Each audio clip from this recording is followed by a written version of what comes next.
If your vehicle has a runnability concern, then you probably can't repair it yourself.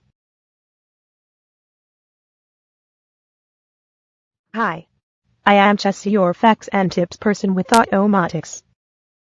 So today's question is, should I try to fix my car myself? You have to communicate with the vehicle's ECM to see what system is in need of repair. If you do decide to fix it yourself, then make sure you follow all necessary safety precautions when working on the vehicle. It's only a car, certainly not worth injuring yourself in an effort to repair.